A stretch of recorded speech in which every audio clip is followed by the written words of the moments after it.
noche recibimos a nuestro hermano Jacob, también, ¿verdad? Diácono de nuestra iglesia, que nos trae la continuación. Estamos estudiando la carta del apóstol Santiago, Jacob. Bendiciones, hermanos. Gloria a Dios.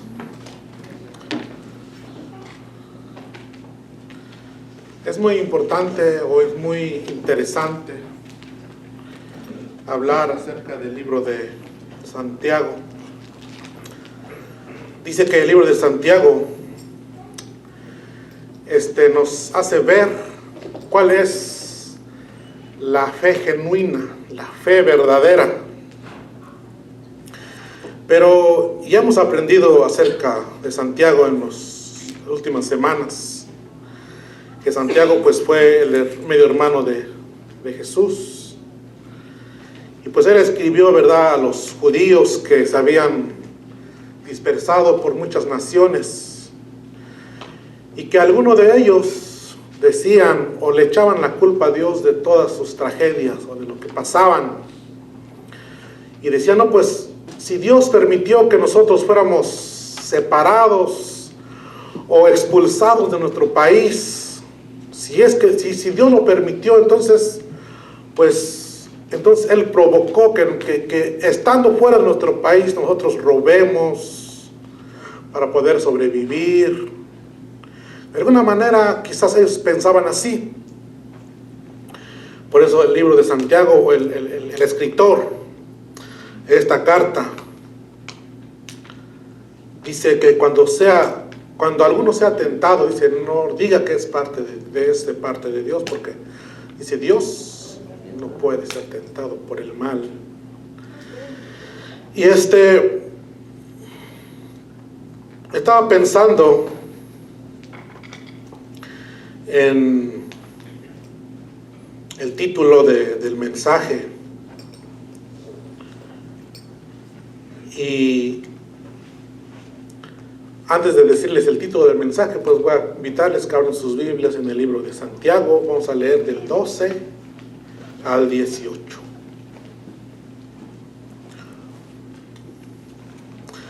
Cuando lo tengan, pues me inviten con un amén y así les estamos dando lectura. Libro de Santiago 1, del 12 al 18.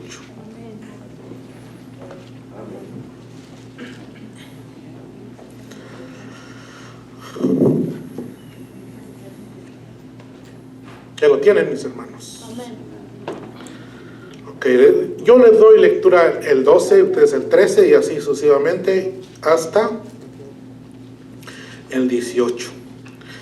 Y dice así: bienaventurado el varón que soporta la tentación, porque cuando haya resistido la prueba recibirá la corona de vida que Dios ha prometido a los que le aman. ¿Ustedes?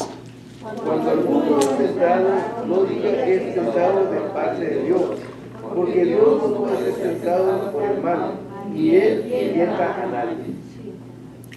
Sino que cada uno es tentado cuando de su propia concupiscencia es atraído y seducido. Entonces la concupiscencia, después que ha concebido, da a luz el pecado, y el pecado, siendo consumado, da a luz la muerte. Amados hermanos míos, no erréis. Toda maldad, todo lo que pertenece del mudanza. Dice, Él de su voluntad nos hizo nacer por la palabra de verdad, para que seamos primicias de sus criaturas. Amantísimo Dios, te damos gracias en esta noche por esta oportunidad que nos das de poder una vez más estar delante de ti para escudriñar tu palabra, Dios mío, para leerla, Dios mío, para escudriñar, Padre mío, lo que tú quieres decirnos en esta noche, en esta tarde. Permite, oh Dios, que tengamos corazones apercibidos, bendito Dios, listos para recibir tu palabra. Que nuestros corazones, Padre Santo, sea esa tierra fértil, Padre Santo, donde pongas esa semilla en esta tarde y pueda crecer, pueda germinar, Padre Santo, pueda llevar fruto, bendito Dios, en nuestras vidas, en nuestros corazones. Y que como nos enseña tu palabra, Padre Santo, que seamos hacedores de tu palabra y no solamente oidores de ella. Te pido, bendito Dios, que tú seas hablando a mí primeramente y también a tu iglesia, a tu pueblo, bendito Dios, que está reunido en esta tarde, en este lugar. Padre Santo, que las palabras que pueda hablar en esta noche, Dios mío, puedan ser edificantes, Padre Santo, para la vida de cada uno de nosotros. Porque, Dios mío, es tu palabra, bendito Dios, y tu palabra, Dios mío, no volverá a ti vacía. Gracias te damos en el nombre poderoso de Jesús. Amén. Mis hermanos, pues pueden tomar sus asientos. Y vamos a hacer el estudio de esta tarde. Lo vamos a hacer en dos partes. Se va a hacer la primera parte hoy y la otra semana va a ser la segunda parte. Pero buscando pues algo con qué empezar, con qué introducir el mensaje de hoy.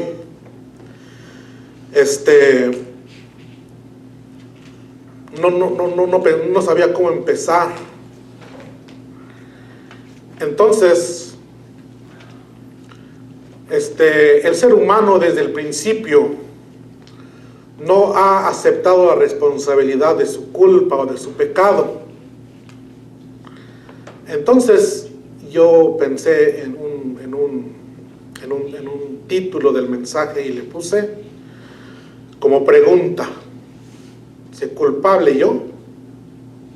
A ver, dígalo usted. ¿Culpable yo? Y luego, sí, tú. ¿Sí? Cuando aceptamos la responsabilidad de nuestro pecado y que nuestro pecado resulta la muerte, porque dice que la paga del pecado es muerte, entonces reconocemos que necesitamos a un Salvador. Pero si no reconocemos nuestra culpabilidad, entonces siempre somos inocentes y no tenemos de qué se nos culpe. Por eso es que le puse así: culpable yo, y luego sí, tú. ¿Cómo se llama el mensaje? Culpable yo.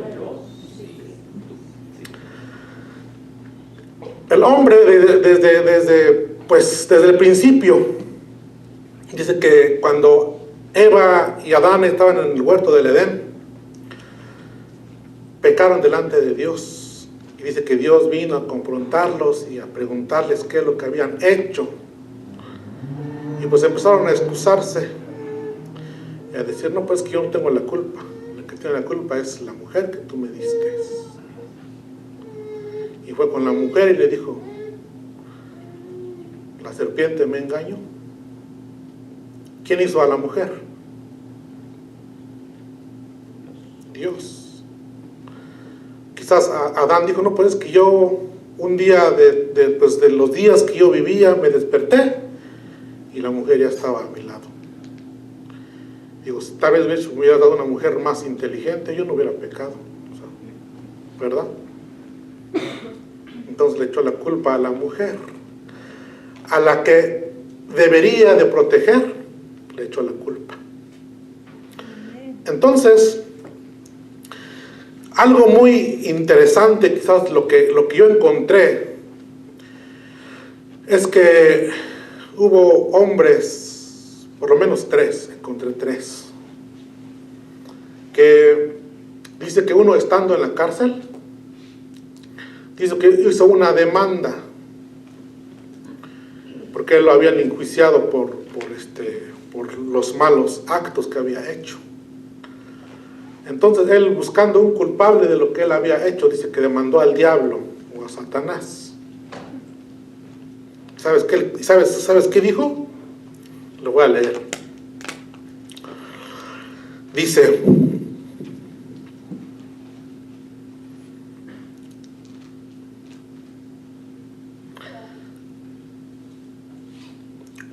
bueno, son tres. Dice: un senador de Estados Unidos, un prisionero de Rumanía, tuvieron algo en común en el verano del 2007. Ambos, dice, demandaron a Dios. ¿Cómo se imagina usted que demandar a Dios? No tiene lógica, no tiene sentido. Por eso es que el libro de Romanos dice que profesando, dice, ser sabios, se hicieron necios. ¿Sí? Porque después de que Dios había mostrado toda su gloria y hablado por medio de la naturaleza, el hombre aún así no lo quiso aceptar. Entonces, por eso que dijo Romanos que profesando ser sabios se hicieron necios. Y dice así: en un caso que nos hace recordar, el no menos célebre, se llama no sé cómo pronunciar el nombre, pero dice, yo pienso que es Gerardo, nomás que está en inglés, versus, o sea, o contra Satán. Y dice, donde una persona demandó a Satán con el argumento de que éste le había colocado deliberadamente diversos obstáculos a lo largo de su vida.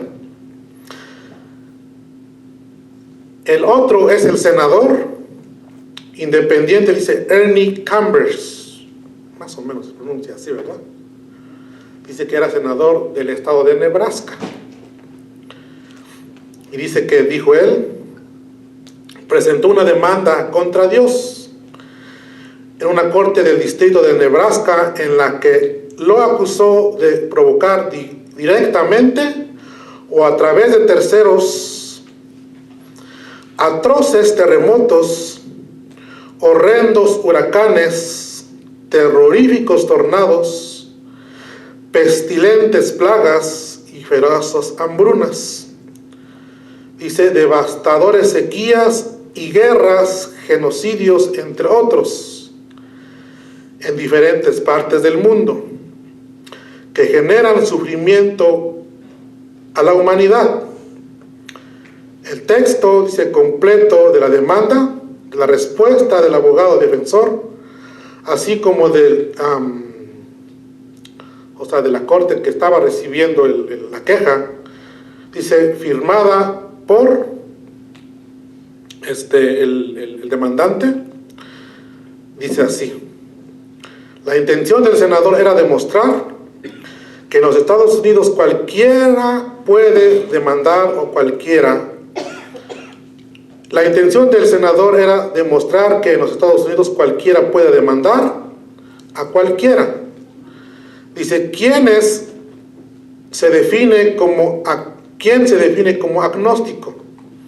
Era identificado en su natal, pueblo donde él vivía, por no participar en las oraciones matutinas que tenían lugar en la sesión legislativa. Ok, entonces, dice aquí, aseguró que como Dios es omnipresente, puede ser demandado en cualquier parte, y enfatizó que estaba buscando una orden permanente, dice, de alejamiento contra el Todopoderoso. Adicionalmente, Chambers aseguró que en numerosas ocasiones, dice, intentó ponerse en contacto con él, demandando que le escuchara, de que dice que es conocido por todo tipo de hombres, pero sus esfuerzos no habían obtenido resultados. O sea que este hombre dice que trató de hablar con Dios, pero que Dios no le contestó. Y por tal razón, pues le estaba demandando. Entonces,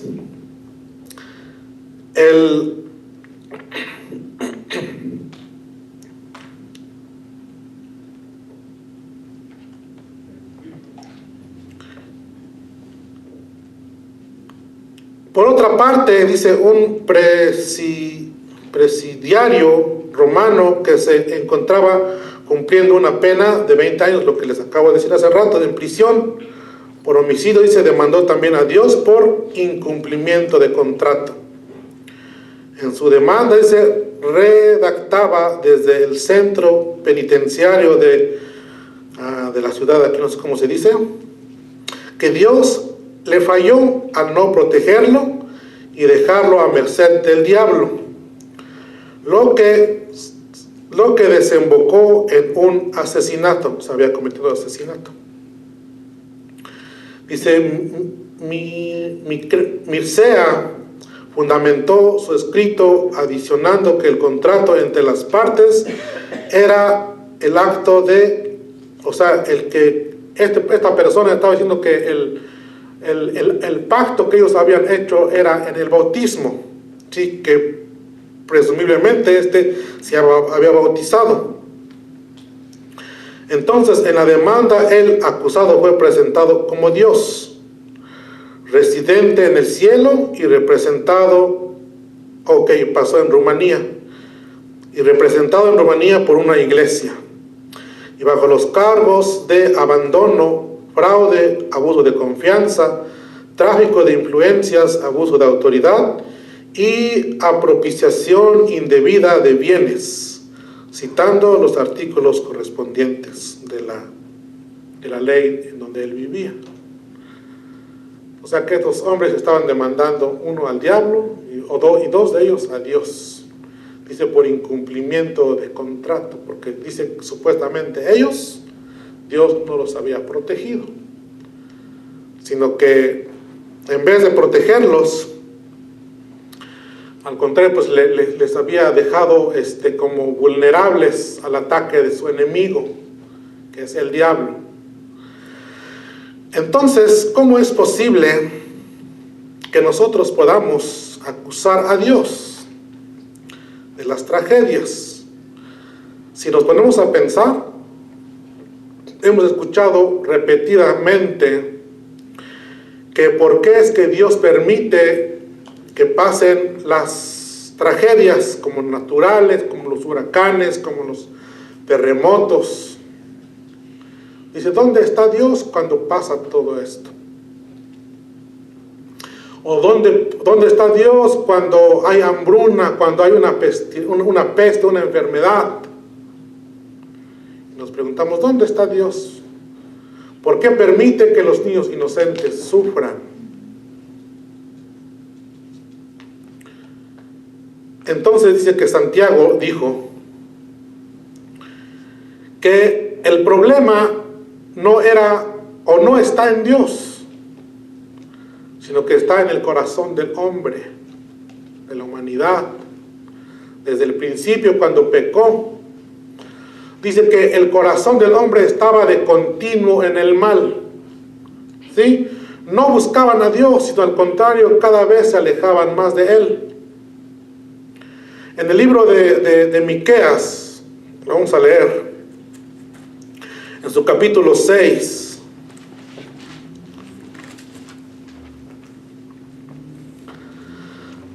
dice así: oíd montes y fuertes cimientos de la tierra, el pleito de Jehová, porque Jehová tiene pleito con su pueblo y alterca con Israel.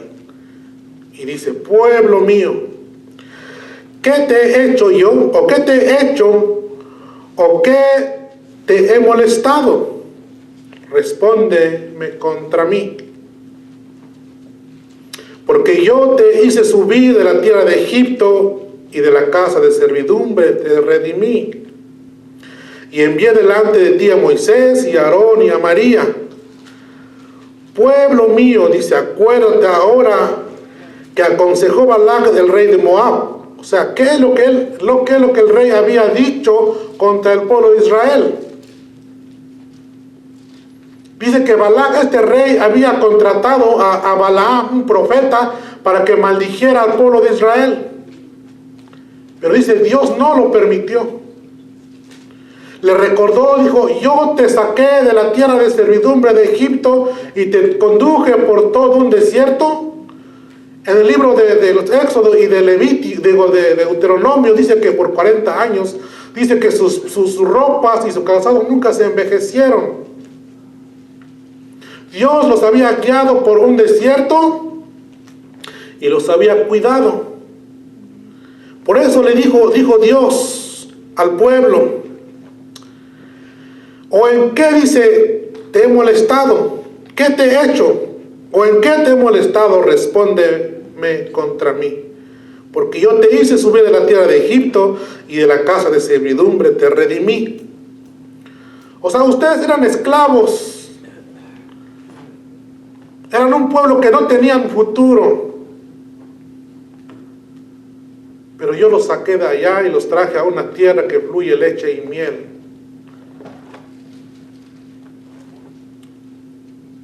En el libro de Isaías, en su capítulo 63, si alguien me ayuda a buscar lo que es Jeremías 63, 17. Si lo encuentran, lo leen, por favor, y si yo lo encuentro primero, pues yo lo leo. Isaías 63, 17. Dice: ¿por qué, oh Jehová, nos has hecho errar de tus caminos y endureciste nuestro corazón a tu temor? El pueblo ya estaba como los que acusaron a Dios o demandaron a Dios. Dice: ¿por qué tú, Dios, nos hiciste errar de nuestro camino? O sea, estaban culpando a Dios de la tragedia que estaban pasando. Pero aquí en el capítulo, donde estamos en Miqueas, dice: pueblo, acuérdate ahora que aconsejó Balac, rey de Moab. El rey de Moab había aconsejado, el rey Balac había aconsejado a Balaam que maldijera sobre el pueblo de Israel, pero dice que Dios no lo permitió. Entonces, ¿cómo nosotros vamos a culpar a Dios si lo que Él nos ha dado es bien, es amor, es misericordia?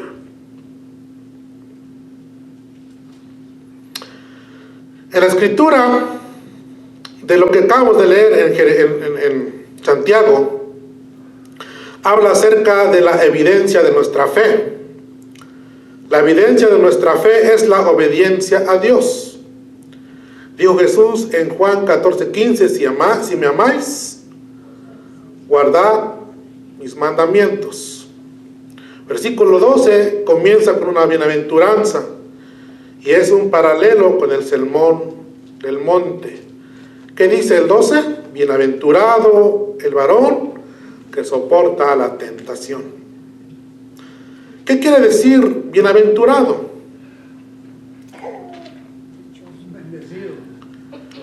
Bendecido, dice aquí, busqué los significados de bienaventurado y quiere decir felicidad excesiva o verdaderamente feliz, afortunado, dichoso. ¿Sí? Eso es lo que es el hombre que soporta la tentación. Dice que la palabra hebrea da un significado a bienaventurado triplemente bendecido. O sea, no solamente bendecido, sino 3 veces bendecido. Y luego, pues, dicen que el número 3 dice que en la Biblia es el número de la perfección. ¿Saben por qué? Porque habla acerca de la Trinidad, el Padre, el Hijo y el Espíritu Santo. Triplemente bendecido. Entonces, la tentación, dice, no hace distinción entre género o edad. O sea, la tentación viene a todos nosotros mientras vivimos, mientras tenemos vida, mientras estamos en esta tierra. ¿Qué significa tentación? Impulso de hacer o tomar algo atrayente, pero que puede resultar inconveniente. Tentación significa una persona o cosa o situación que atrae de forma irresistible. Una invitación al pecado. O sea, la tentación viene y te invita a pecar. Es como cuando vamos quizás por la calle o no sé, y vemos cosas en la calle, como pues anuncios de bebidas alcohólicas, de sexo ilícito, de muchas cosas. Es como una invitación a pecar. Eso es lo que quiere decir la tentación, una invitación al pecado. La tentación y el significado bíblico de la tentación es la incitación a hacer algo que está prohibido. Puede tomarse como un impulso de los deseos de la carne, que lo encontramos en Gálatas 5:19. Y dice, y manifiestas son las obras de la carne, que son adulterio, fornicación, inmundicia, lascivia, idolatría, hechicerías, enemistades, pleitos, celos, iras, contiendas, disensiones, herejías, envidias, homicidios, borracheras, orgías y cosas semejantes a estas, acerca de las cuales os amonesto, como ya lo he dicho antes, que los que practican tales cosas, dicen, no heredarán el reino de los cielos. ¿Por qué? Porque practican estas cosas y no resistieron a la tentación. Entonces esas personas no son bienaventuradas, sino que les espera, dice, una condenación de juicio, dice Hebreos, que después de haber conocido a Dios, después de que, pues, habiendo conocido a Jesús, que murió por nosotros y después pecamos deliberadamente, dice que ya no queda otro sacrificio, sino una horrenda expectación de juicio, que ha de devorar, dice, a los adversarios. Lo contrario de ser bienaventurado. Entonces, estamos claros de que todo lo que es lícito al ser humano, o estamos claros de que todo es lícito al ser humano, pero no todo conviene. ¿Sí? O sea, todo lo podemos hacer, pero tenemos que tener cuidado. No todo conviene. ¿Sí? Si resistimos a la tentación, vamos a ser bienaventurados. Si no, dice que nos espera una horrenda expectación de juicio. Toda persona es tentada, le dijimos. La tentación es la experiencia común de todo ser humano, no cristiano o cristiano. Pablo dice en 1 Corintios 10 que las tentaciones son como común al hombre, porque estamos en un mundo de pecado, en un mundo de maldad o que practica el pecado. Todos entonces enfrentaremos la batalla de la tentación, y la manera en que la enfrentamos es una marca de la legitimidad de nuestra fe o la ausencia de ella. O sea, de la manera como nosotros respondemos a la tentación, mostramos si nuestra fe es genuina o no. Entonces, si queremos ser verdaderamente felices, ¿qué debemos de hacer?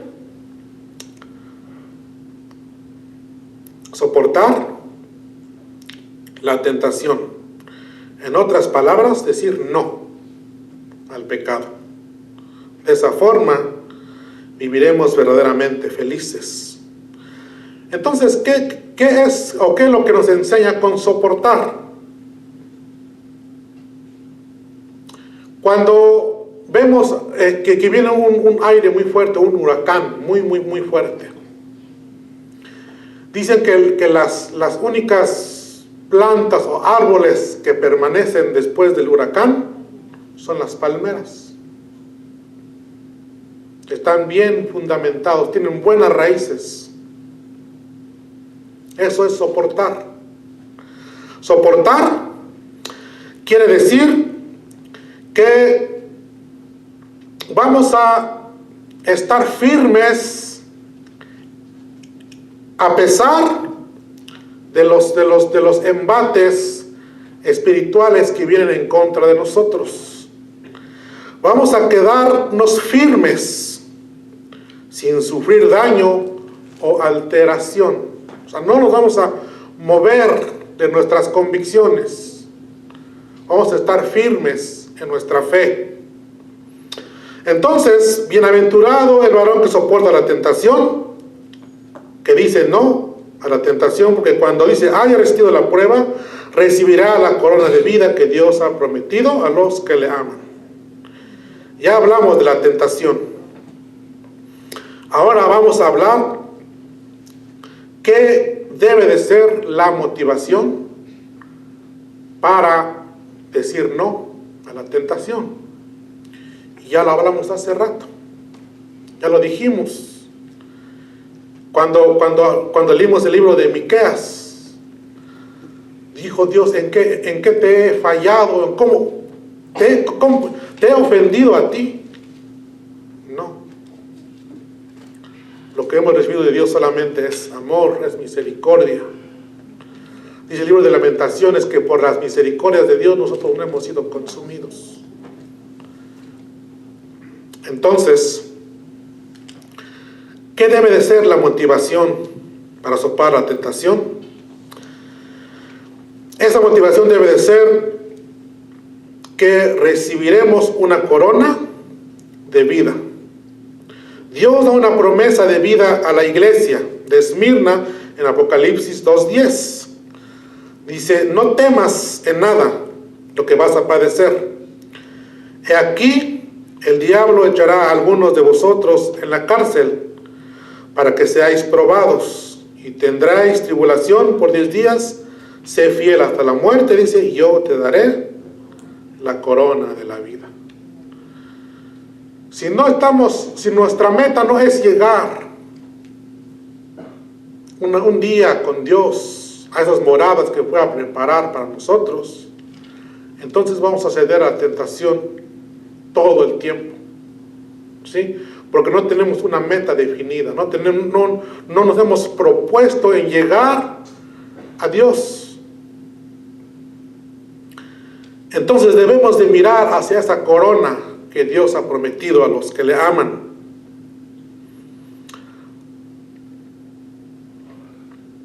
Entonces resistir la tentación no es solamente unos cuantos días, sino toda la vida que vamos a vivir en esta tierra. ¿Por qué? Porque Apocalipsis dice, sé fiel hasta la muerte y yo te daré la corona de la vida. Eso quiere decir que no debemos de descuidarnos, porque la recompensa de la vida vendrá hasta el final. Pablo en Filipenses 3:12 al 14 dice, no que ya lo haya alcanzado, ni que sea perfecto, sino que prosigo por ver si logro hacer aquello por la cual fui también nacido por Cristo Jesús. Hermanos, yo mismo no pretendo haberlo alcanzado ya, pero una cosa hago, olvidando ciertamente lo que queda atrás y extendiéndome a lo que está adelante, prosigo a la meta, al premio del supremo llamamiento de Dios en Cristo Jesús. Entonces esa debe de ser nuestra motivación. Hay una segunda motivación y que es muy importante. La segunda motivación es que Dios nos ama. Siempre que me acuerdo de un himno que dice que es maravilloso es pensar que Dios me ama a mí. El libro de Judas, en su capítulo, casi en los últimos capítulos, versículos de Judas, dice que Dios es poderoso para guardarnos sin caída, para presentarnos delante de Dios.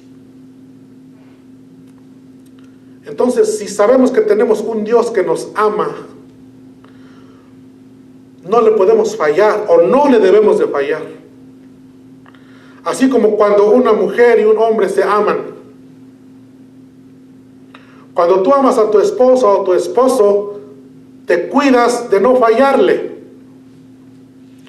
Una vez escuché un comentario y dice, el que tú demuestres fidelidad a tu esposa o tu esposo, dijo, no es cuando está contigo, sino es cuando no está contigo. Porque cuando está contigo la puedes abrazar, le puedes besar, le puedes acariciar y le puedes decir todo lo que tú quieras. Pero cuando no está, ahí está la tentación. Entonces, el segundo motivo para amar o para permanecer y no ceder a la tentación es saber que Dios nos ama. Primera de Juan 4:19 dice, nosotros le amamos a Él porque Él nos amó primero. Nosotros entonces debemos de responder o corresponder a ese amor que Dios nos ha dado. Efesios 2:5 dice, y Él nos dio vida a vosotros cuando estábamos muertos en vuestros delitos y pecados, dice, en los cuales anduvisteis en otro tiempo siguiendo la corriente de este mundo, conforme al príncipe de la potestad del aire, el espíritu que ahora opera en los hijos de desobediencia, entre los cuales también nosotros, dice, vivíamos en otro tiempo, en los deseos de la carne, haciendo la voluntad de la carne y de los pensamientos, y éramos por naturaleza hijos de ira, lo mismo que los demás. Y esto es lo más maravilloso que podemos encontrar. Pero Dios, que es rico en misericordia por su gran amor con que nos amó, aún estando nosotros muertos en pecados, nos dio vida juntamente con Él. Por gracia somos salvos. O sea, no hicimos nada para merecer el amor de Dios. Pero Él así nos amó. Por eso Juan dijo que el amor no consiste en que nosotros hayamos amado a Dios, sino que Él nos amó primero. Juan 3:16, que todos lo conocen, porque de tal manera, dice, Dios amó al mundo, que ha dado a su Hijo unigénito para que todo aquel que en Él cree no se pierda, mas tenga vida eterna. Dios dio a su Hijo como una máxima evidencia, no había otra cosa que dar para mostrar el amor hacia nosotros. Mandó a su Hijo. Romanos 5:10 dice, porque si siendo enemigos fuimos reconciliados con Dios por la muerte de su Hijo, mucho más, dice, estando reconciliados seremos salvos por su vida. Ese amor mostrado por Dios hacia nosotros es la motivación más grande para vencer a la tentación, no como una carga, sino como el fruto de nuestra respuesta a su gran amor. O sea, ya no es una carga el poder servir a Dios o el decir no a la tentación, sino que es producto del amor que hemos recibido de parte de Dios. Para ya no vivir más para nosotros mismos o para satisfacer nuestros propios deseos, sino para vivir para Dios. Pablo dijo en Gálatas 2:20, con Cristo estoy juntamente crucificado, dice, ya no vivo yo, mas Cristo vive en mí, y lo que ahora vivo en la carne, lo vivo en la fe del Hijo de Dios, el cual me amó y se entregó a sí mismo por mí. En toda la Escritura vamos a ver que Dios nos ama. Y esa es la segunda motivación que tenemos nosotros para decir no a la tentación. Si la motivación para vencer la tentación es otra y no el amor de Dios, no va a ser suficiente. Nuestra obediencia y nuestra rendición a Él es el fruto del amor que Él nos ha mostrado.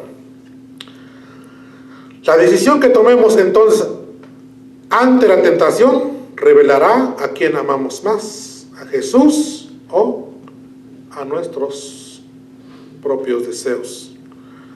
Habiendo dicho esto, ¿cómo podremos pensar que Dios, que nos ama tanto, nos haga caer o nos haga pecar? O sea, pensando en el amor que Dios nos ha dado, que Dios ya nos ha rescatado de donde vivíamos. ¿Cómo es posible que ahora que ya nos tiene del lado ya para salvación, nos haga caer otra vez? Sería una contradicción del amor o de lo que Él es, de su fidelidad, de su amor. O sea, estando nosotros ya perdidos y nos saca de allá para volvernos a echar otra vez, sería una contradicción. Por eso dijo Santiago: cuando alguno es tentado, no diga que es tentado de parte de Dios, porque Dios no puede ser tentado por el mal, ni Él tienta a nadie, sino que cada uno es tentado cuando de su propia concupiscencia es atraído y seducido. Aquí encontramos algo muy interesante y nos dice el origen de la tentación. Dios no es la fuente de la tentación. Aunque Él permite que nosotros seamos tentados para probar nuestro corazón, para hacernos crecer. ¿Qué pasó con Job? ¿Cómo lo calificó Dios? ¿Se acuerdan? Hombre que dice que no había otro como Él en la tierra, justo, recto, temeroso de Dios y apartado del mal,